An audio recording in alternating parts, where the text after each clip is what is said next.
넥타이도 안 메고 이렇게 와서 제가 강원도 좀 산골 골짜기 산 넘고 또 산 넘고 또 산 넘고 한 20여 개 이렇게 넘어가지고 외딴 골짜기가 있는데 거기서 제가 12년째 지금 살고 있습니다. 근데 거기서 좀 이렇게 있다가 그 차를 그냥 오늘부터 일요일이 그래서 왔는데 양일시고 좀 하나. 저도 오시죠.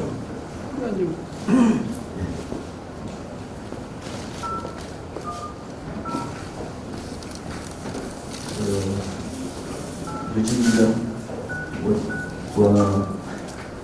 코로나 바이러스 때문에 이렇게 저희가 아주 민감하고 그런데 최근에 보면 그런 병들이 많이 있잖아요.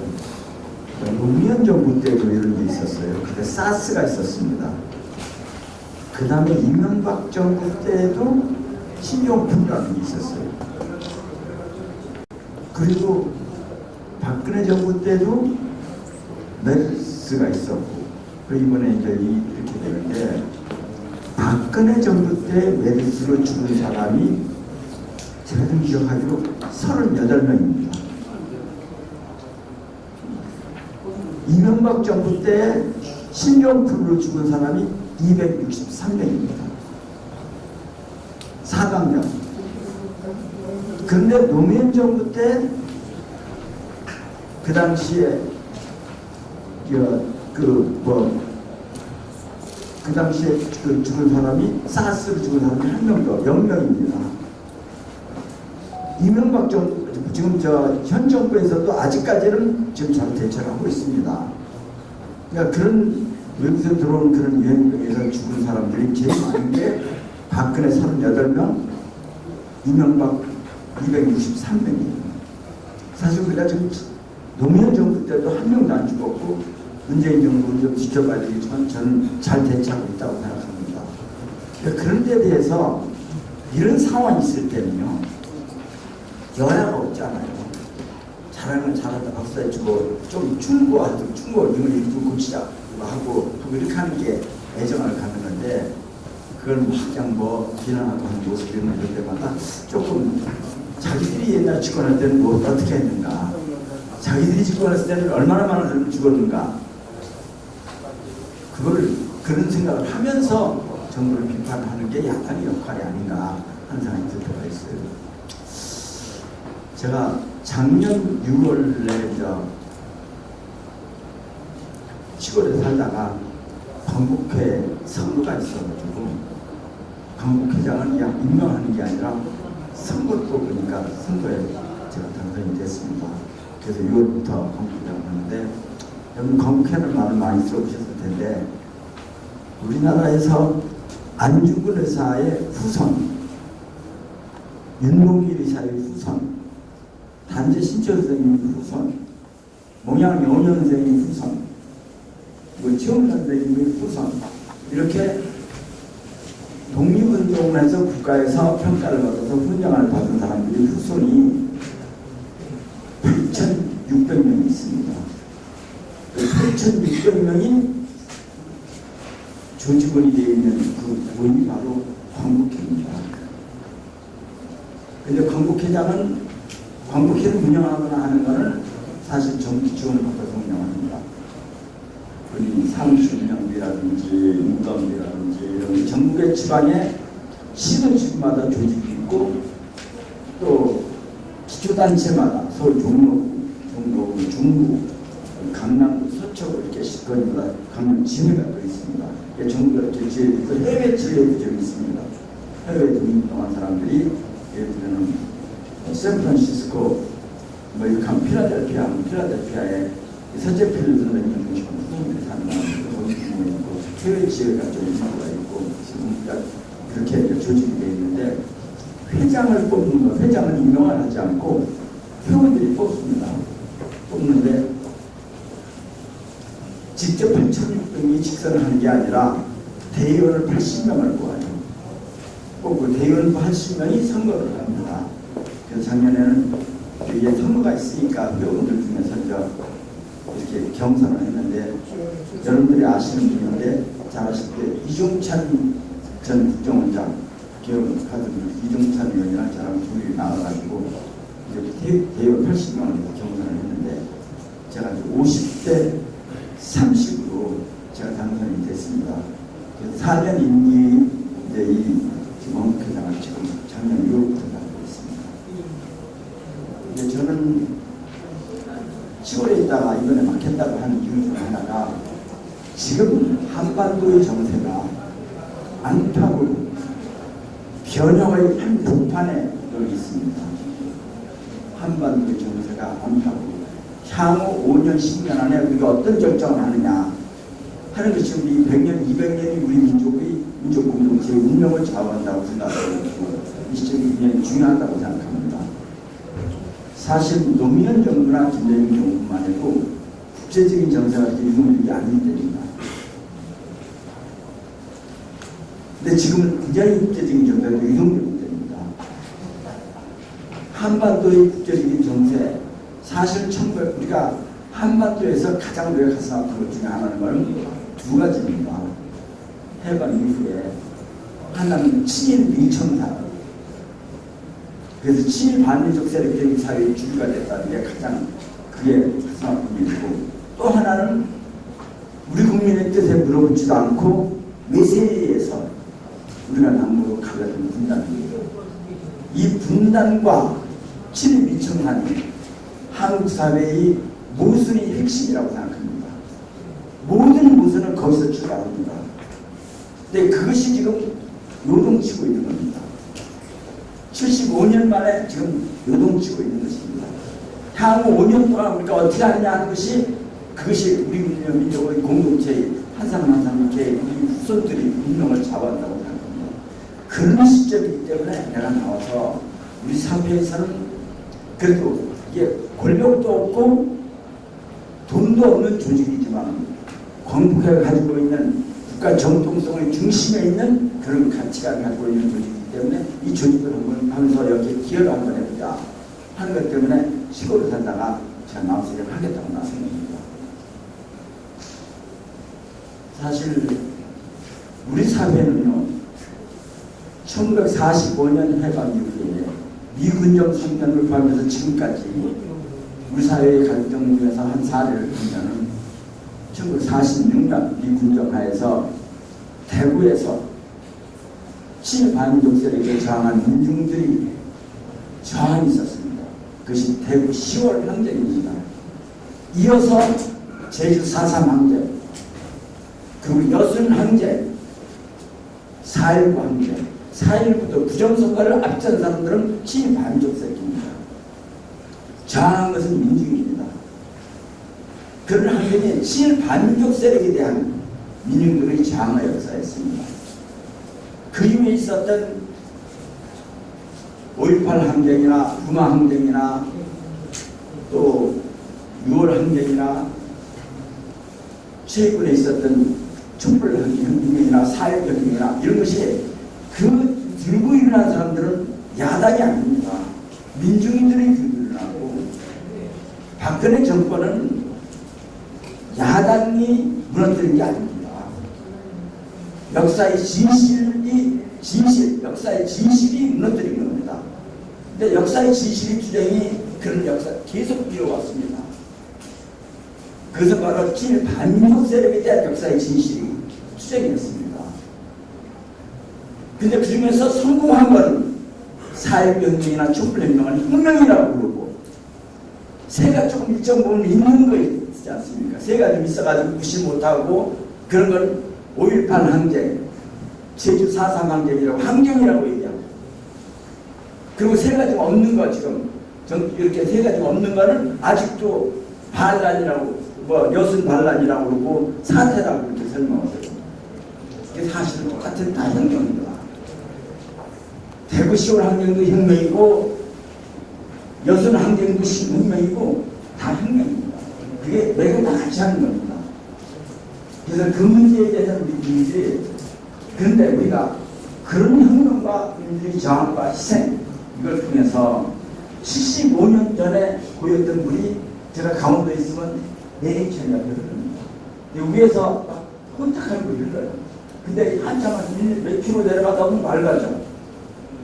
70% 그냥 완전히 그게 확탕되었는데 우리가 그게 그런 저항으로서 자연정화를 통해서 그래도 지금 문재인 정부가 등장을 한 것입니다. 이것도 완벽하지는 않지만 그래도 좀 이렇게 등장한 것입니다. 저는 우리 역사인식이 그런데 그런 걸 통해서 우리 국민들이 깨어나기도 하고 촛불혁명으로 깨어나기도 하고 그러니까 내부적으로 이런 변혁이 한 건데 박근혜 정권만 박근혜 때란 대통령만 드러냈지 촛불혁명으로 우리 정부의 관료들도 친반민족의 세뇌되고 한 사람들은 아직 그대로 운전하고 있습니다. 그 중에서 또 장관을 뽑다 보니까 그런 중에서 또 일부가 또 장관이 문재인 정부에서 돼요. 그 장차관이 돼요. 할 사람이 없으니까.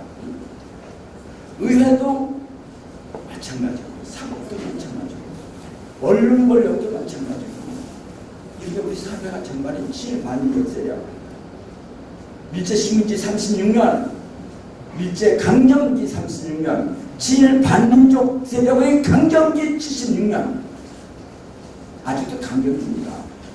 110년 동안 그들이 싸우는 기득권에 대한 그 위기감 때문에 저항이라는 것이 바로 광화문 집회고 뜨겁기 때문입니다. 그 저항에 선동대에서 좀 못난 이들이 민중들이 자기가 세뇌돼가지고 자기 반대편에 있는 세력인데 그 사람들이 민중들이 거기 동원되는 사람들은 저항력 저소득층입니다. 광화문 집회에 나온 사람들. 근데 그 사람들은 실질적으로는 자기들이 반대 세편에 있는 사람들. 그런데도 거기에 세뇌돼가지고 거기 나와가지고 태극기 흔들고 성적 흔들고 이렇게 하고 다니는 거예요. 그렇지만 그래도 젊은 사람들은 상당수가 그래도 깨어나가지고 그걸 거기에 맞설 수 있는 세력들이 형성되어 있다는 것이 다행이라고 생각합니다. 그 내부적으로 이런 변혁이 한 것도 아니고 대외적으로도요. 제가 노무현 정부 때 국회에서 통일정책위원회를 총괄하는 통일통상위원장을 지냈습니다. 그때 합의에 비해가지고 고민을 많이 했어요. 하는 겁니다. 근데 그때 고민하는 게 하나가 어쨌든 우리가 대외 개방체제의 경제체제 무역을 통해서 물건 팔아먹고 이 정도 경제를 유지한다는데 전 세계에 구매력을 GDP 33%를 가지고 있는 그 시장을 우리가 포기할 수 없다. 그 시장을 포기할 수 없다. 우리 경제가 대외 의존도가 83%입니다. 우리는 우리 경제의 대외 의존도가 83% 절대적이에요. 북한처럼 대외 의존도가 없는 나라가 아니기 때문에 저는 이걸 그런 이방 대외 의존도는 당연히 미국이랑 FTA를 해서 어쨌든 미국에 더 많이 팔아먹고 하고 우리가 해야 된다고 하는 그런 입장을 가지고 있었어요. 친미 반미를 따라서 우리 사회 경제 구조가 그걸 지금 거기 얹었기 때문에. 근데 그 당시 미국이 33%였습니다. 근데 지금 미국이 가지고 있는 전 세계 GDP 수준이 24%이시고 노무현 정부 때보다.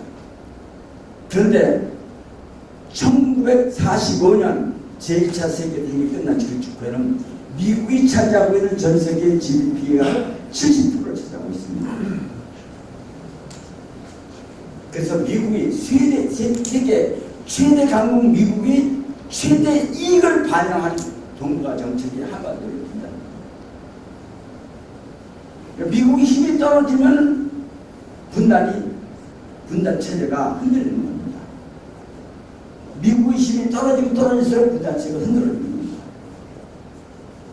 그러니까 분단 체제를 만든 거는 미국의 그 당시에 지금 76년 전에 세계 경제 70%를 차지하는 최대 강국의 최대 이익의 반영이 분단 체제입니다.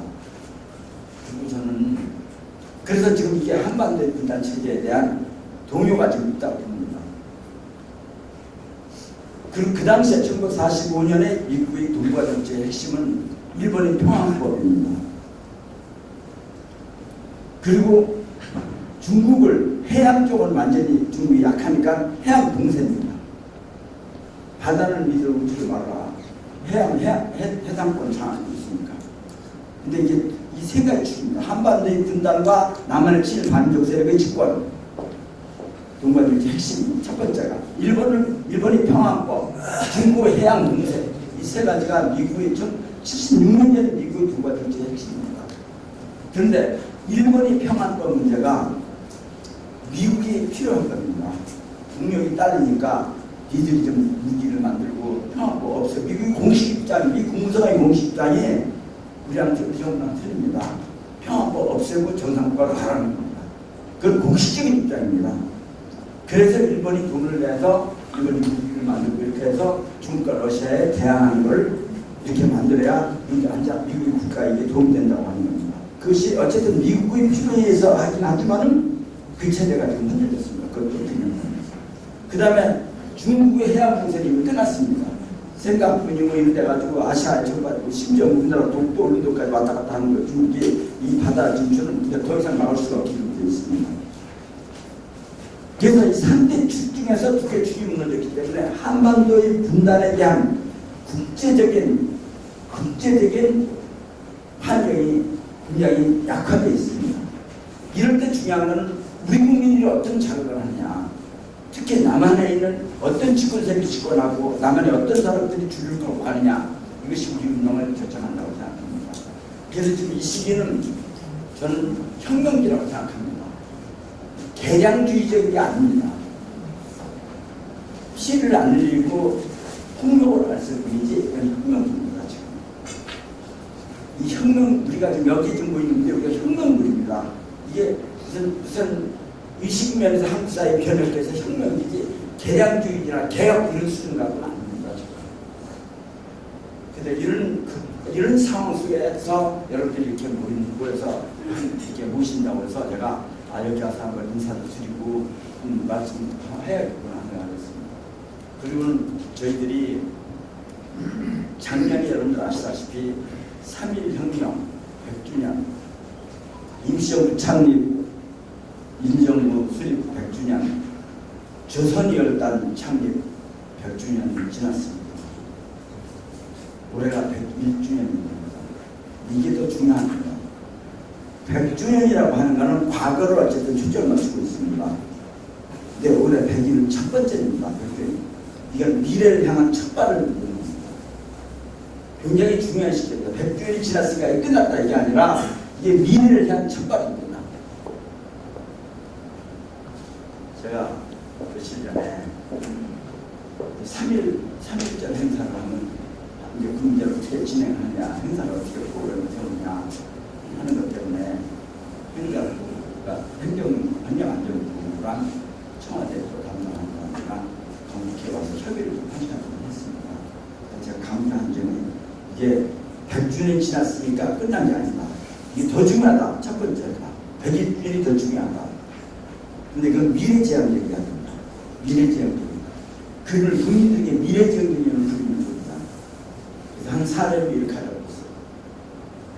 매년 3.1 명절이나 8.15가 되면 새로 발굴된 독립운동가들의 훈장을 줍니다.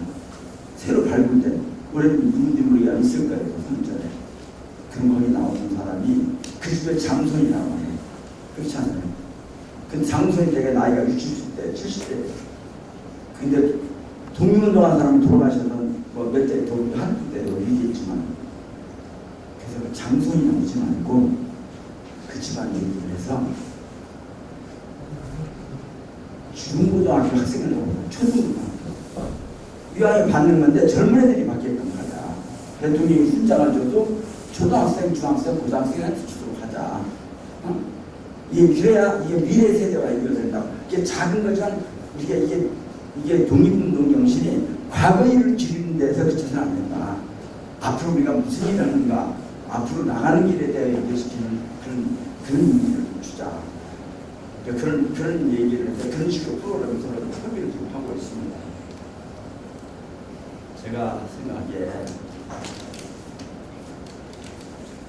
우리 사회가 보수 진보라는 걸 쓰잖아요. 근데 그 말에 대해서는 굉장히 좀 불편합니다. 어디 지구상에서 민족 문제나 자주 민족 이런 것을 포기한 보수가 있습니까? 보수의 첫 번째 가치는 바로 겁니다. 보수의 첫 번째 가치는.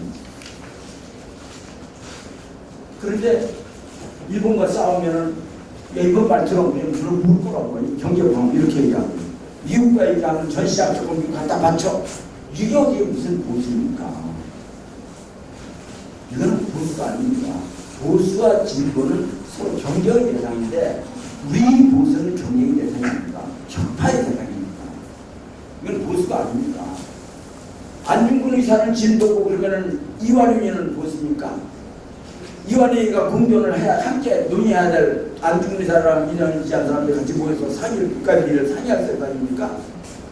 아니죠. 이완용이는 혁파의 대상이죠. 처벌이 쩌다는 대상이고 이게 보수가 아닙니다. 근데 그동안에 그렇게 계속 거짓말을 해온 거예요. 그리고 세뇌되어 있어. 특히 조중동이나 이런 언론에 의해서 또 권력에 의해서 이런 개념을 깨는데 우리 사회의 구도는 보수와 진보의 그런 구도가 경제 구도가 아닙니다. 우리 사회의 구도는 민족과 반민족 그런 구도입니다. 그래서 저는 그들이 보수라고 얘기하는데 그 문제에 대해서는 우리 스스로가 여기 모인 분들이 앞장서서 이건 보수가 아니라 보수가 아니고 이건 반민주의다 하는 인식을 좀 분명히 대중에게 전달하는 역할을 했으면 좋겠다는 말씀입니다. 그리고 저는 우리 국민들이 가지고 있는 DNA가 사실 대단하다고 생각합니다. 2013년 오바마 대통령 제2기가 시작된 첫 달 1월에 미국 국가정보원이 한 보고서가 있습니다. 그 보고서는 글로벌 트렌드 2025-2030이라는 보고서입니다. 그러니까 2025년, 2030년쯤 가면은 세상이 어떻게 바뀔 것인가. 그러니까 그 대통령 임기가 끝난 다음 얘기입니다. 대통령 임기가 지금 시작을 하지만 새로운 임기가 시작하면 향후 15년 후가 어떻게 바뀔 건가. 그걸 알아야 중요한 의사결정을 하잖아요. 그걸 감이 있어야 그래서 그런 거에 대한 대통령 비전에 대한 인식을 하기 위해서 그런 보고서를 만들었습니다. 미국의 CIA나 FBI 같은 국가정보기관이 다 뭉쳐가지고 그걸 만들었어요. 거기에 여러 가지 얘기가 나옵니다. 근데 거기에 자기들이 관심 있는 나라 한반도에 대한 얘기가 나옵니다. 전 세계에서 2025년쯤 가면 뜰 나라들입니다. 근데 강대국 빼놓고 이렇게 개발도상국가나 중쪽만한 나라 중에서 뜰 나라들이 있는데 그 나라 6개를 뽑았습니다. 6개 아시아에서 인도네시아와 터키가 뜰 거다. 아프리카에서 남아연방과 나이지리아가 뜰 것이다. 중남미에서 멕시코와 콜롬비아가 뜰 거다. 그리고 한국은 쪼그라들 거다. 일본 쪼그라들 거다. 대만 쪼그라들 거다. 이렇게 합니다. 그런데 거기에 단서 하나 없어요. 2025년 전후가 되면 한반도가 유니파이드 컨트리가 될 가능성이 있다. 단일국가가 될 가능성이 있다. 그렇게 되면은 한국이 급속히 성장합니다. 그리고 자기들이 생각한 것 이상으로 강한 국가가 될 것이다. 그리고 자주적인 국가가 될 것이다. 자주적인 데는 있는 거예요. 6일 그 이후에 오바마 대통령이 대국관계에 있어서 전략적 인내를 합니다. 저 초월 안 해요. 전략적 인내라는 게 거기서 출발했습니다. 이게 자꾸 만나다 뭐 해결 주제라고 하다 보면 이게 유니파이드 통일국가가 되면 도움이 된다. 그렇게 되면 미국이 문제가 없다. 지금 시민주의로 데리고 있는데 일단 빨대포처럼 계속 빨아먹고 있는데 야 이거 문법을 하자니까 자주국가가 되면 그러니까 대화 자체는 아예 하나 하지 말자. 그러니까 오바마 정부의 전략적 인내의 바닥을 기록하고 있습니다. 근데 그 당시에 그거보다 몇 개월 이상 몇 개월 후에 6월 달에 힐러리가 미 국무성 장관을 전반기 오바마 대통령 4년을 마치고 다음에 대선 준비한다고 나왔습니다. 나와서 6월에 골드만삭스에서 특별 초청 비공개 강연을 했습니다.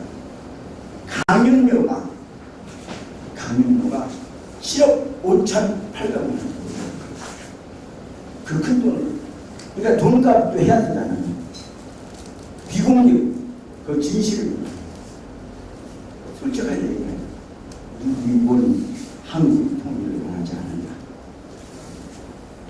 공식적인 표현이에요. 단정적인 표현이에요. 우리 미국은 한국의 통일을 원하지 않는다. 엄마한테 7월가 나와서 6월 4일 한 얘기가 그런 거예요. 그러니까 미국은 한반도에 그러니까 그 이명박 박근혜 정부가 미국에 충실해서 통일을 위해서 그동안 쌓아놨던 이명박이라는 개성무단 북한성당을 폐쇄시키고 박근혜는 개성당을 폐쇄시키고 미국의 국가에게 충실한 겁니다. 우리 시대의 이완입니다. 진짜 그 사람은 우리 시대의 이완입니다. 이게 한미관계의 본질입니다. 한미관계의 본질이 한미동맹 얘기할 때는 무서워요. 한미동맹이라는 게 있지 않습니다. 한미동맹이라는 건 존재하지가 않아요. 그건 그냥 매스컴이요. 한미일 동맹도 존재하나요? 미국의 동북아의 핵심 정책은 미일 동맹의 남한을 예속시켜서 전층적으로 삼는 겁니다. 미일 동맹은 얘기가 돼요. 근데 한미일 동맹은 없어요. 우리를 주권국가로 인정을 하지 않습니다. 그리고 국내에 그걸 미국의 우리를 식민지배를 하는데 실질적 식민지배를 하는데 충실히 충성을 바칠 그런 정치 세력도 있고 그런 언론도 있고 그런 세력이 그동안 70년 동안 쌓아갔다고 생각하고 있어요. 제가요 노무현 정부 때 마침 부시 정부가 쿠바랑 관계를 개선하고 쿠바에 개선을 나와요. 상당히 개선이 됐어요. 그래서 외교부의 담당 국장을 했어요. 제가 통일위원장한테 그래가지고 쿠바랑 저기 하는데 수교를 하면 어때? 우리 수교가 지금도 안 돼 있거든요. 그랬더니 그 한평생 외교관이 있던 사람이 막 당황해가지고 절대 하면 안 됩니다. 그 외교관도 안 돼. 미국이 반대합니다. 그 미국이 반대하는 게 공식적인 입장이냐 비공식적이냐. 공식 비공식 다 반대해. 그래? 우리가 주권국가잖아. 쿠바는 무슨 뭐 군사적 동맹이라는 것도 아니고 수교를 하면 어때? 하자. 너 대통령은 하자. 그랬더니 펄펄 뛰는 거야. 그래서 펄펄 뛰면서 하는 얘기가 우리는 우방이 우리에게 요구하니까 친구이 나가니까 그걸 존중해 주는 게 우방으로서의 도움이 돼. 말이 되잖아요. 그죠? 우방이 그걸 원하니까 그냥 물어봤어요. 그러면 미국과 영국이 더 가깝냐? 미국과 한국이 더 가깝냐? 영국이 더 가깝죠. 미국과 호주랑 가깝냐? 미국과 한국이 더 가깝냐? 호주가 더 가깝죠. 미국과 캐나다가 가까우냐? 미국과 한국이 캐나다가 가깝죠. 미국과 일본이 더 가까우냐? 미국과 한국이 일본이 더 가깝죠. 걔들은 우리가 더 친한 친구들이잖아. 우방이잖아. 근데 걔들은 왜 다 쿠바를 수교를 했어? 걔들은 우리보다 네 말대로 하면 걔들 수교 안 했어야 되잖아. 전 세계에서 쿠바랑 수교 안 하는 나라가 이스라엘과 남한이잖아. 이거는 우방이 아니야. 딴 나라는 친구의 나라야. 친구 이상 존중이잖아. 이건 한국의 친구라고 생각하고 졸개라고 생각하는 거야. 이 사람 존중할 필요가 없는 거예요. 그게 지금도 계속되고 있는 거예요.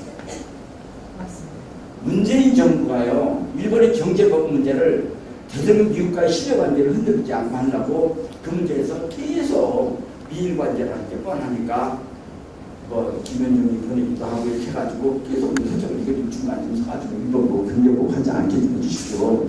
계속 했어요. 그래서 몇 개월 했어. 한 3개월 정도. 근데 미국 가만히 있는 거야. 관광해. 관광하고 있어요. 아무 말도 안 해. 역할 아무것도 안 해. 그런데 문재인 정부가 주석이나 딱 중단한다고 했더니 그 당일날 미국 무선에 승리했다. 실망했다. 한미관계의 근본을 흔드는 거다. 이 얘기는 무슨 말이냐면 니들 왜 눈치가 이렇게 없어. 일본을 요구하는데 말 들어.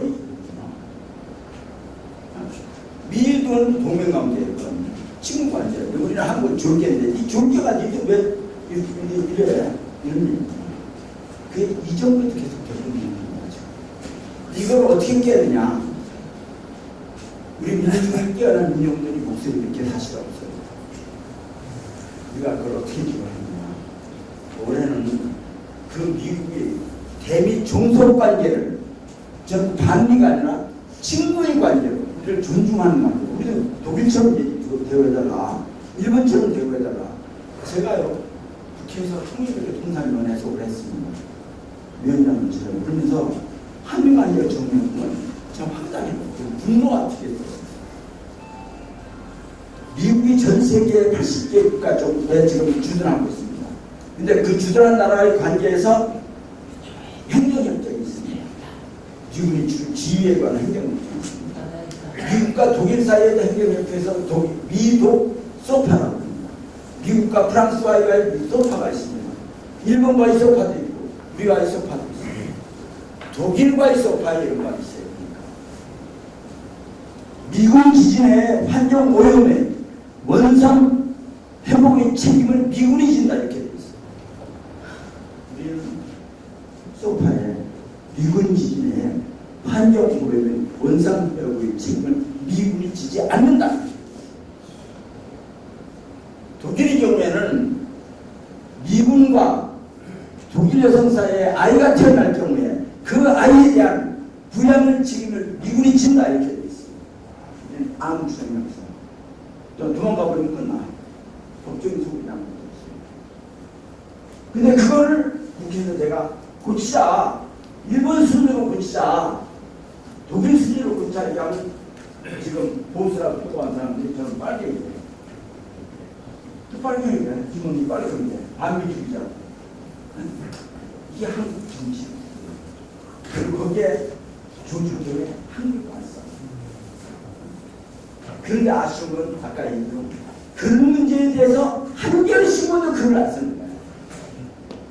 글 문제에 대해서 글은 제가 서운한 제가 딴 신문이라도 한겨레 신문이 그 기사를 안 쓰는 거 보면 좀 이렇게 좀 실망감이 너무 많아요.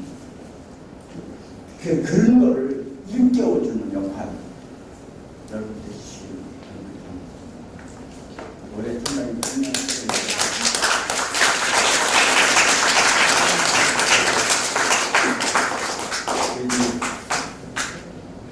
건국회가 깃발을 들 겁니다. 제가 올해 새해가 되는 관례적으로 정부 기관장님께서 현충원에 국민들에게 참배를 합니다. 1월 2일 날 그래도 작년과 재작년 매년처럼 참배를 했어요. 참배할 때 편한 시간입니다. 그걸 분양하고 하는데 애국심입니다. 저는 참배할 때는 많이 편한 시간입니다. 거기 묻혀있는 사람들 때문에. 근데 올해는 제가 회장이 있으니까 분양을 다 했어요.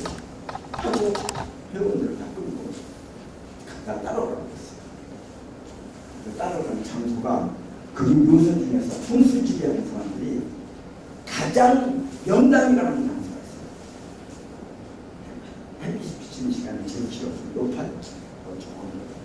풍수지라는 사람이 제일 좌쪽 미국을 쫙 끼고서 기체를 명당이라는 사람이 있어요. 그게 장균입니다. 근데 그 밑에 이렇게 아주 난적하게 시작했는데 그늘에 독립 임시정부 요인들이 있어요. 거기 그늘이 있는데 임시정부 요인은 거기 있어. 그 제일 명당에 제가 들어갔어요. 거기에는 세 사람한테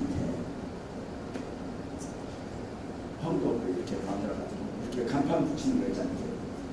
헌법을 간판으로 이렇게 스탠드 하는 걸 준비하고 세웠습니다. 조선 청년의 꿈은 천황폐를 위해서 목숨을 바치고 야스꾼의 신사에 묻히는 것이다. 그 사람은 할 말입니다. 그 사람이 대한민국의 일본 청중이라고 법무장관을 지냈어요. 그래서 거기에 묻히는 거예요. 또 한 사람 천황폐하 감사합니다. 감격스러울 정도로 감격스럽습니다.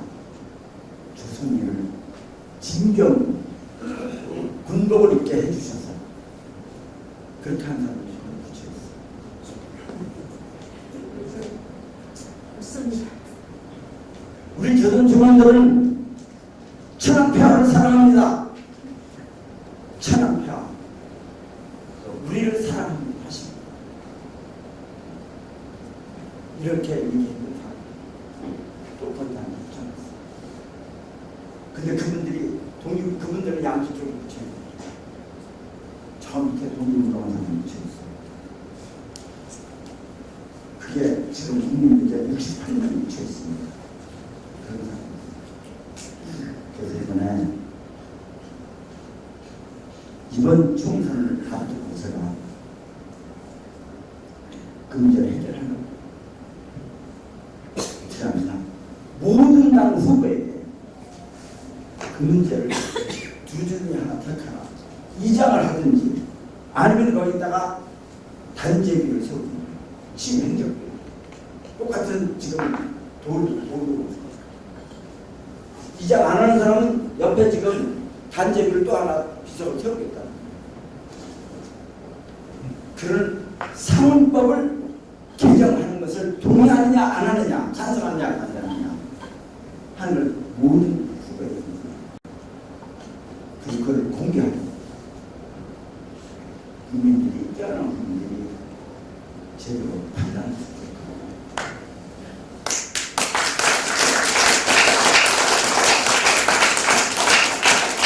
현재 우리 할 때 여러분들에게도 제가 대표를 통해서 잘